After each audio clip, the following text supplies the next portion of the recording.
Assalamualaikum warahmatullahi wabarakatuh. Halo semuanya, perkenalkan, nama saya Zahra Tushita, biasa juga dipanggil Iva. Saya dari kelas 10 TKJ. Saya berumur 15 tahun dan saya berasal dari sekolah SMK Negeri 1 Kelapa Kampit. Hari ini saya ingin membahas materi tentang bab 3, yaitu menjalin hidup penuh manfaat dengan menghindari berfoya-foya, riya, sum'ah, takabur, dan hasad.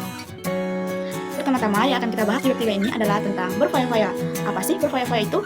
Berfoya-foya adalah perbuatan tercela yang terlarang, disebut israf berlebih-lebihan atau tabdzir boros, yaitu membelanjakan harta tanpa tujuan yang benar, menghambur-hamburkannya untuk kesenangan duniawi semata, atau melebihi batas kebutuhan, menjadikannya saudara setan. Quran Surat Al-Isra ayat 27.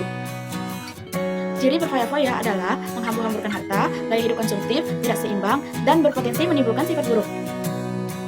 Dan contoh berfoya-foya adalah membeli makanan mahal di tempat mewah, membeli baju mahal demi gengsi, suka jalan-jalan dan liburan, membeli barang-barang yang sebenarnya tidak dibutuhkan, terlalu sering jajan, dan membeli kendaraan mahal untuk pamer.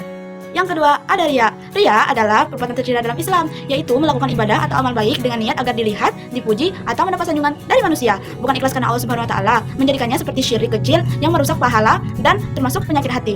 Ciri-ciri riya adalah bersemangat di keramaian, malas saat sendirian, suka dipuji, sensitif dicela, memperbagus ibadah saat dilihat, dan kecewa jika kebaikannya tidak dikenal. Contoh riya adalah memposting foto ibadah di media sosial dengan harapan banyak yang memuji, mengeraskan suara saat membaca Al-Quran agar didengar orang, berpenampilan sangat islami dan santun di depan umum, tapi berbeda saat sendirian.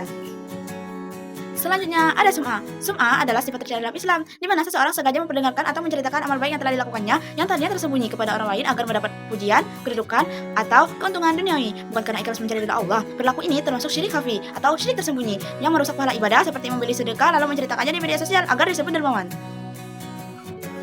Ciri-ciri sum'ah terdiri dari tujuan mencari pujian, berbicara tentang amal, sedih jika tidak dipuji, giat saat ada orang, dan mudah terpengaruh pujian.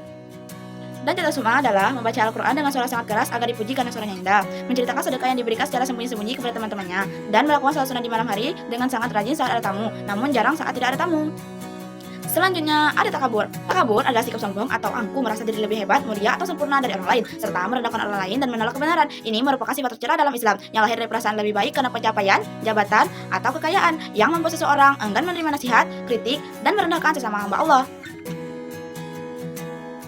Ciri-ciri takabur adalah merasa diri paling benar dan hebat, memandang rendah orang lain, enggan menerima kebenaran atau nasihat, terutama jika disampaikan orang yang dianggap lebih rendah, menolak kebenaran karena gengsi atau status sosial orang yang menyampaikannya, sikap congkak, angkuh, dan merendah orang lain dalam perkataan maupun perbuatan, dan menghindar atau memalingkan muka dari orang lain saat berinteraksi.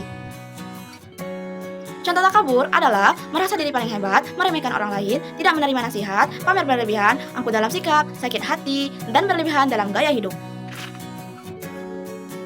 Dan yang terakhir ada hasad.